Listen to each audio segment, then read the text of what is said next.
Dios les bendiga. Hoy con nuestra clase dinámica de la vida cristiana. Hoy vamos a ver que este título fue puesto por la gran cantidad de instrucciones que encontramos en la segunda carta a Timoteo.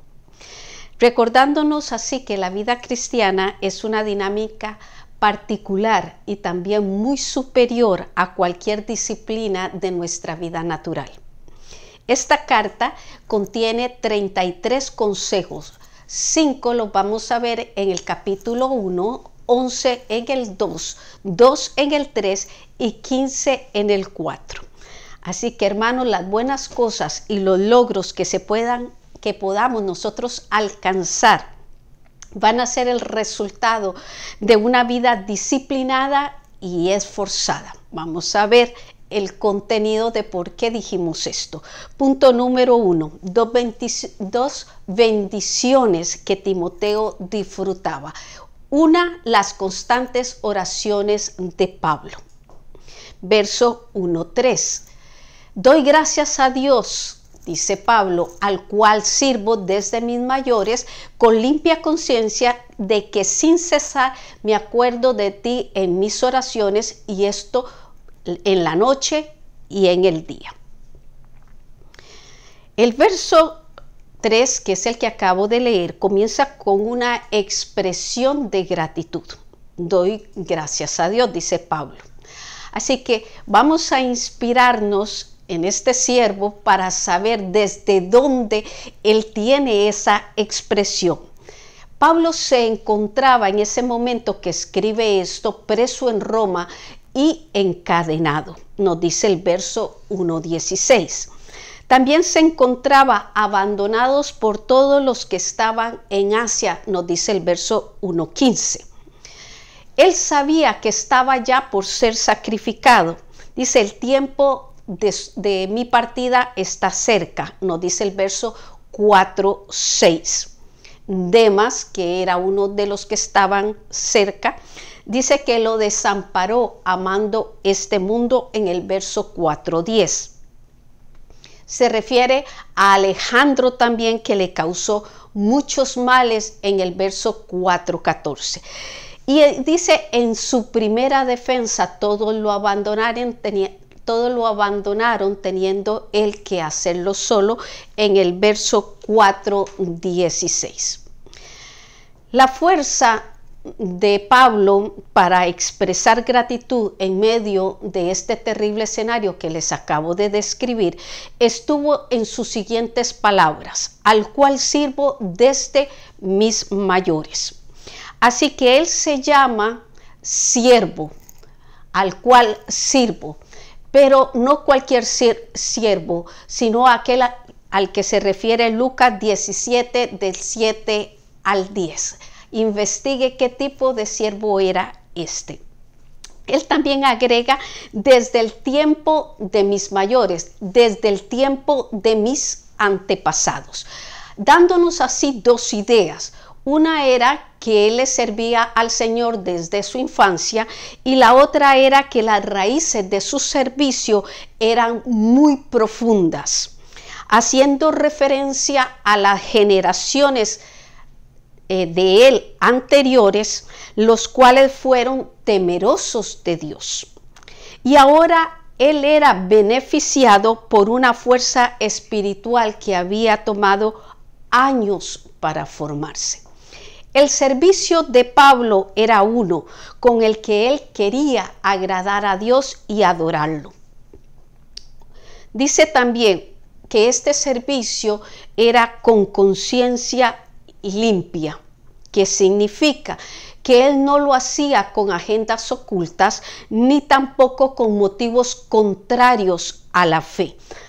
Su motivación no era el de proyectarse a sí mismo o de enriquecerse, tampoco el de ejercer control sobre las personas.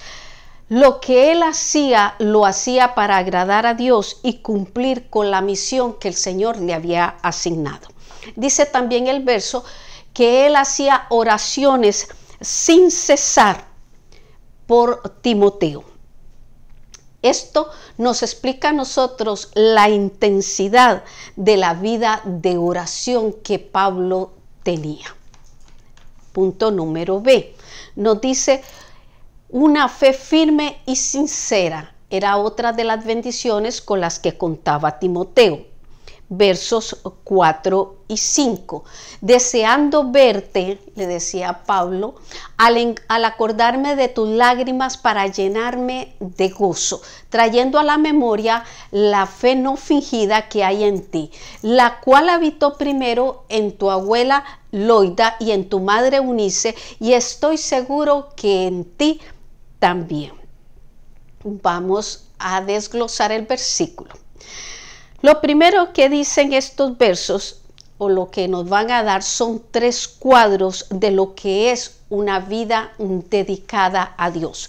El primero habla de las lágrimas de Timoteo y dice que éstas llenaban de gozo a Pablo, ya que su hijo espiritual era sensible y posiblemente lo manifestaba cuando se tenían que separar el uno del otro.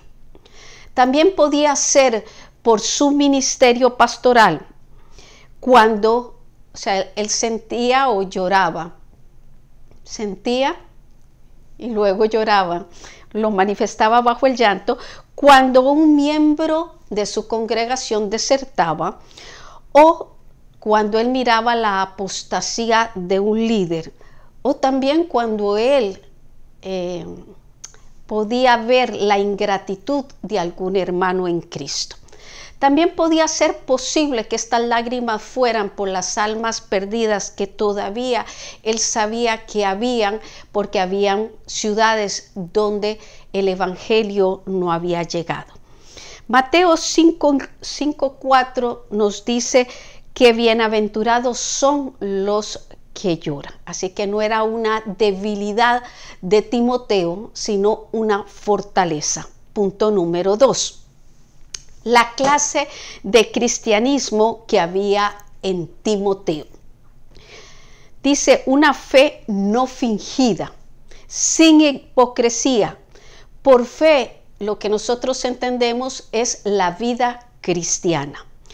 Esa fe sin hipocresía que había en él dejaba ver a otros su santidad, su piedad, su humildad y su servicio incansable a Dios. El tercer cuadro que nos deja ver este verso es la fe genuina que había en Timoteo, la cual dice que habitó primero en su abuela Loida, luego en su madre Eunice. Así que Timoteo era el resultado de la piedad de su hogar. Lucas 1:6 nos dice: ambos eran justos delante de Dios y andaban irreprensibles en todos los mandamientos y ordenanzas del Señor. Este verso nos está hablando de los padres de Juan el Bautista. Así que donde hay padres con esta descripción, vamos a encontrar hijos como Juan el Bautista o como Timoteo, que es nuestro tema principal. Hemos llegado al final del primer punto y los que han venido siguiendo este tema saben que hay preguntas, reflexiones para ayudarnos con la afirmación de lo que estamos aprendiendo. ¿Cómo es servir a Dios con limpia conciencia? ¿Cómo afectó la influencia de Loida y de Eunice a Timoteo? Punto número 2. 2 dones que Timoteo debía de cuidar. Ya vimos sus 2 bendiciones, ahora vamos a ver sus dones. Uno era el fuego del don de Dios. Dice el verso 1:6. Por lo cual te aconsejo que avives el fuego del don de Dios que está en ti por la imposición de mis manos. Vamos a hacer lo mismo, vamos a desglosar el verso para sacarle todo el provecho. Comienza por el primero, te aconsejo. También podemos decir te recuerdo, llevándolo a pensar seriamente en lo que el Señor le dio y la responsabilidad que él tenía de ejercerlo correctamente. También dice que avives. Esto puede ser reavivar, encender, ya que en todos nosotros, ¿verdad?, el ser humano, el creyente en general, hay una tendencia a descuidar el grado de intensidad que debe de mantenerse en la vida espiritual. Vea lo que dice Apocalipsis 3, del 15 al 16. Yo conozco tus obras, que ni eres frío ni caliente. Ojalá fueses frío o caliente, pero por cuanto eres tibio y no frío ni caliente, te vomitaré de mi boca. Recuerde que esto era una carta dirigida a la iglesia de la Odisea, las 7 cartas de Apocalipsis.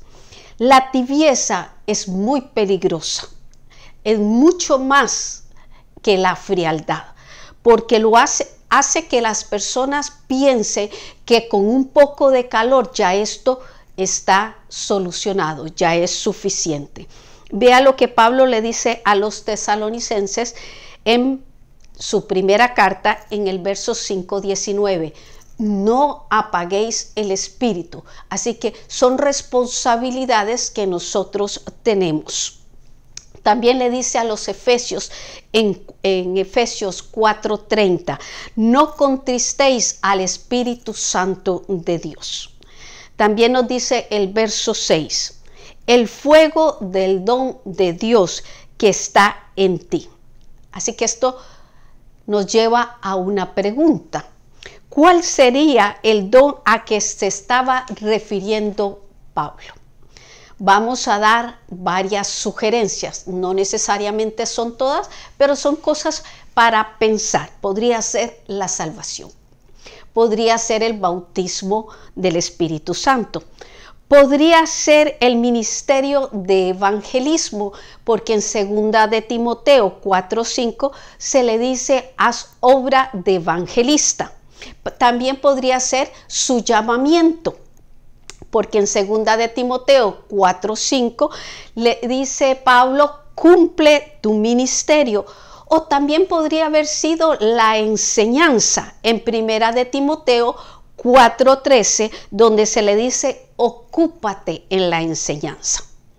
Yo personalmente digo que el don de Dios es Cristo y su obra es por medio del Espíritu Santo. Juan 16:12-14. Pero cuando venga el Espíritu de verdad, Él os guiará a toda la verdad, porque no hablará por su propia cuenta, sino que hablará todo lo que oyere y os lo hará saber. Y os hará saber las cosas que habrán de venir. Él me glorificará, porque tomará de lo mío y os lo hará saber. Estaba diciéndole Cristo a sus discípulos antes de partir.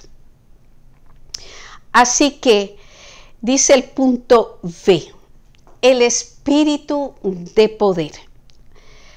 El verso 1:7 nos dice, porque no nos ha dado Dios espíritu de cobardía, sino de poder, de amor y de dominio propio.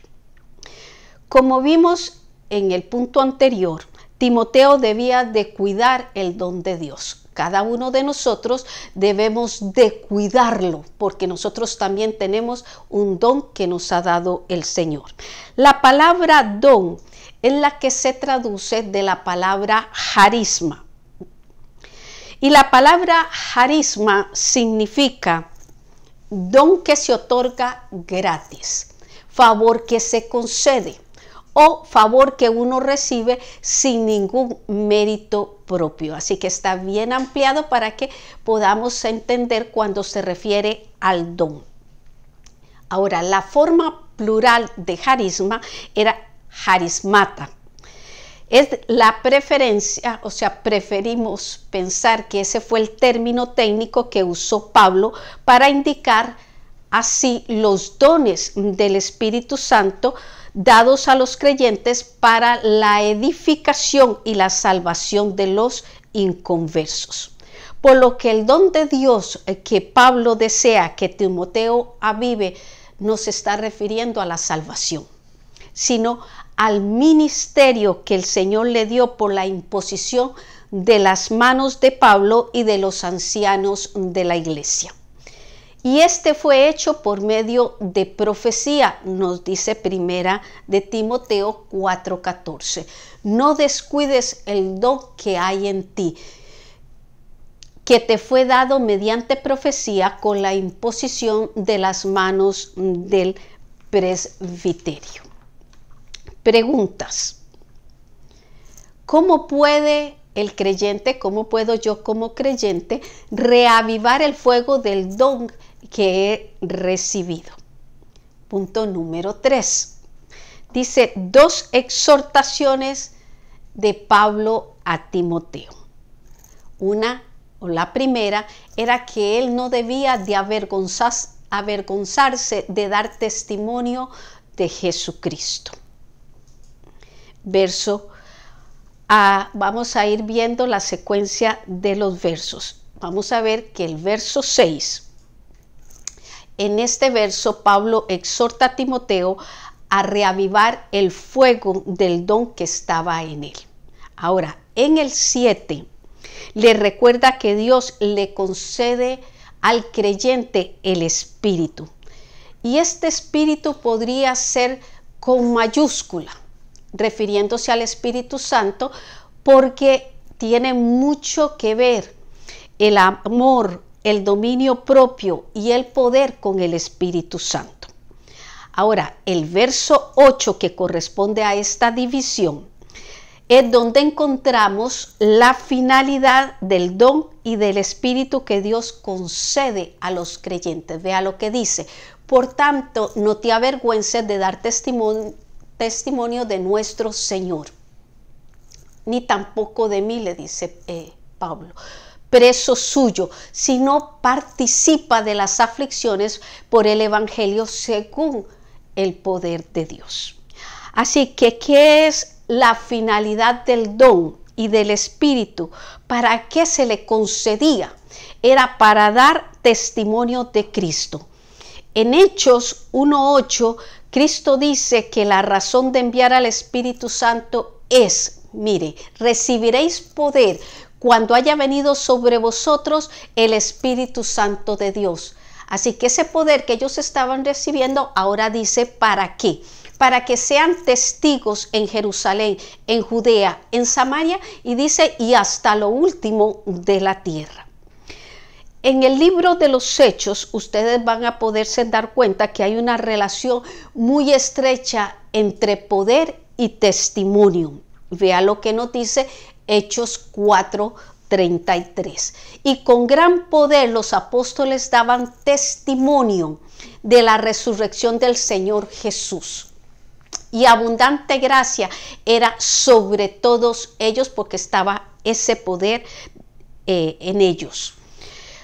Un ejemplo que nosotros tenemos es ver a Pedro antes del día de Pentecostés. Antes de ese día, él se caracterizó por su cobardía, también por su imprudencia y también por la forma impulsiva que tenía al hablar. Ahora, después de aquel gran día, cuando fue bautizado en el Espíritu Santo, él se convierte en un poderoso predicador que trajo más de 3,000 almas a Cristo en un solo mensaje. Punto B. Dice, debía participar de las aflicciones del Evangelio. Dice el verso 8. Por tanto, no te avergüences de dar testimonio de nuestro Señor, ni de mí, preso suyo, sino participa de las aflicciones por el Evangelio según el poder de Dios. Aunque ya lo leí, vamos a ver la segunda parte de este verso. Dice, el creyente, nosotros como creyente, tenemos que aprender a reconciliarnos con la gran verdad que no se puede vivir una vida cristiana sin aflicciones. es algo que debe de entrar dentro de nuestra comprensión. ¿Por qué? Tenemos varias razones. Una es porque son parte de la vida cristiana. La otra es porque el enemigo las usa para desanimarnos. Y la otra es porque Dios las usa para formar nuestro carácter. En este verso que yo les leía dice, participa de las aflicciones por el evangelio. ¿Por qué Pablo le dice esto a Timoteo? Para ayudarlo a no desanimarse cuando él experimentara esos momentos. ¿Por qué están en la palabra de Dios? Para que nosotros tampoco nos desanimemos cuando tengamos que pasar. En el mundo tendréis aflicciones, pero confiad, decía el Señor, en que yo he vencido. Así que están puestas por anticipado para que mantengamos el ánimo cuando nos encontremos ahí.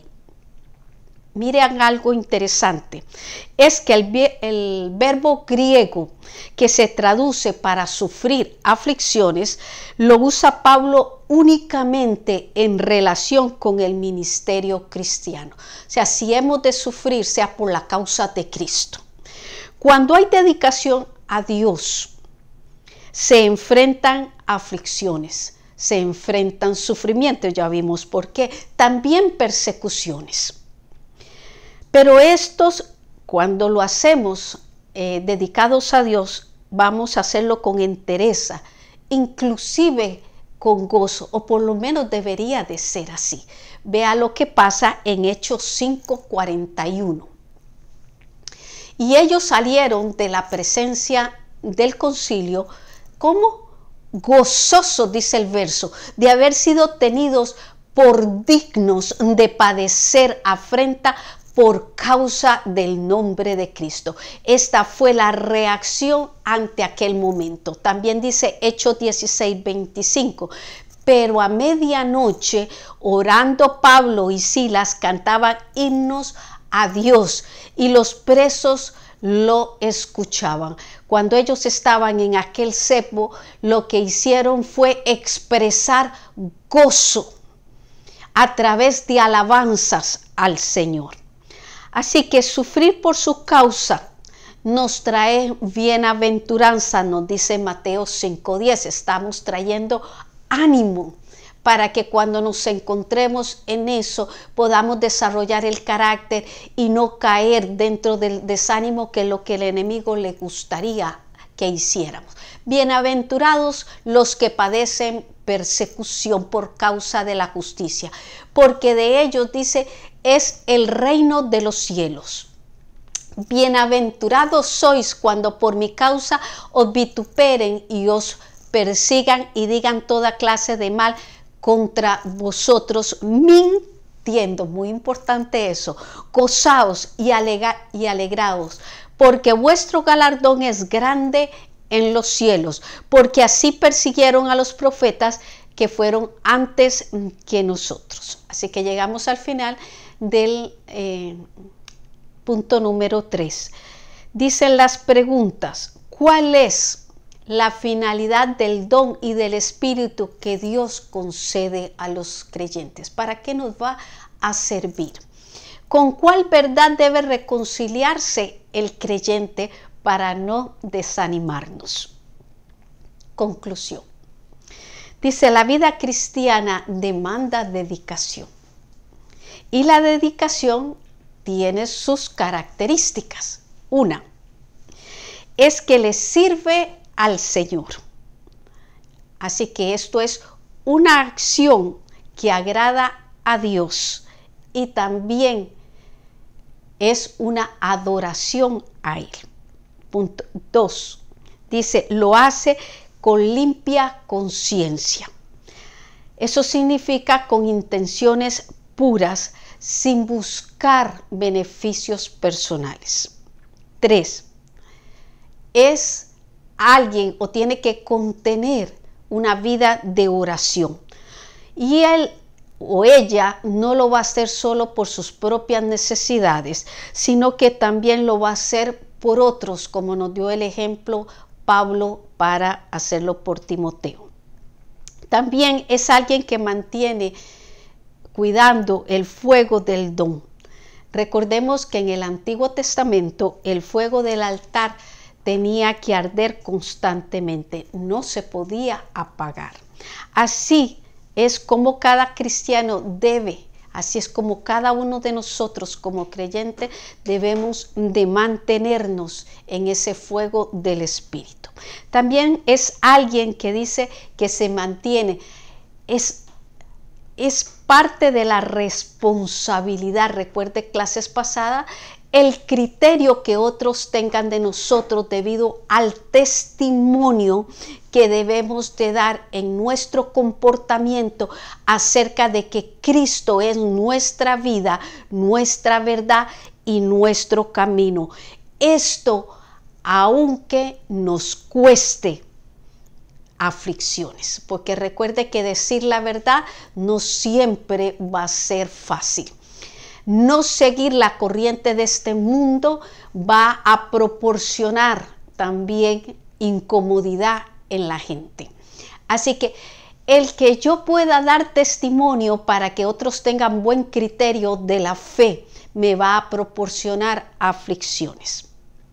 Pero es grande nuestro galardón en los cielos cuando lo hacemos. Nuestra próxima semana vamos a estar viendo el carácter del obrero cristiano. Bendiciones.